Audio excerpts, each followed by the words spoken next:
গল্প লোভে পাপ। লোভী হলেন সেই ব্যক্তি যিনি ধনসম্পদ, ক্ষমতা বা খাবারের প্রতি অতিরিক্ত আসক্ত এবং যা আছে তার চেয়ে আরও বেশি পাওয়ার জন্য স্বার্থপরের মতো আকাঙ্ক্ষা বা চেষ্টা করেন। এই সংজ্ঞাটি হয়তোবা ঈশপের রূপকথার সোনার ডিম পাড়া হাঁসের গল্পের দরিদ্র কৃষক ও তার স্ত্রীর শোনা বা জানা ছিল। তাদের একটি বিশেষ হাঁস ছিল যা প্রতিদিন একটি করে সোনার ডিম পাড়ত। ডিম বিক্রি করে তারা ধনী হয়ে ওঠে, কিন্তু অতিরিক্ত লোভের বশবর্তী হয়ে হাঁসটির পেট কেটে সব ডিম একসাথে বের করার চেষ্টা করে এবং হাঁসটিকে হারিয়ে চিরতরে আয়ের উৎস বন্ধ করে দেয়। লোভের পরিণতির এটি একটি ক্লাসিক নীতিগল্প। জনপ্রিয় কিছু পৌরাণিক কাহিনীর উদাহরণ আছে যা ভক্তি ও লোভের পার্থক্য বোঝায়। যেমন রাক্ষস ভস্মাসুরের বর, যেখানে বিষ্ণুর কৌশলে সে নিজের মাথায় হাত রেখে ভস্ম হয়ে যায়। নন্দীর ভক্তি, যেখানে তিনি কেবলই শিবের সান্নিধ্য ও ভক্তি প্রার্থনা করেন।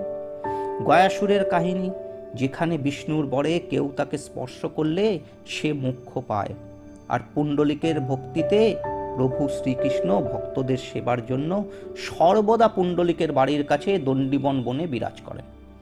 সুকান্ত পৌরাণিক কাহিনীগুলো এবং ঈশপের রূপকথা থেকে এই শিক্ষা পেয়েছে যে দেবতাদের কঠোর তপস্যায় তুষ্ট করে বরলাভ এবং তার সুদূর প্রসারী পরিণতির নিঃস্বার্থ ভক্তি বা কল্যাণকর বর পাওয়া শুভ, কিন্তু লোভ বা ধ্বংসের উদ্দেশ্যে পাওয়া বর আত্মঘাতী হয়।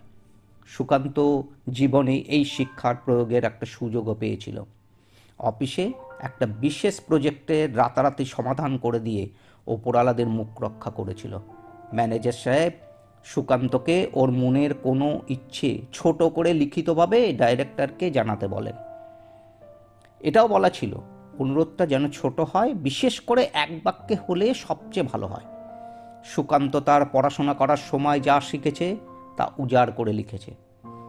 ডিরেক্টর সাহেব তার চেম্বারে ডেকে হেসে বললেন, বসো, ধন্যবাদ।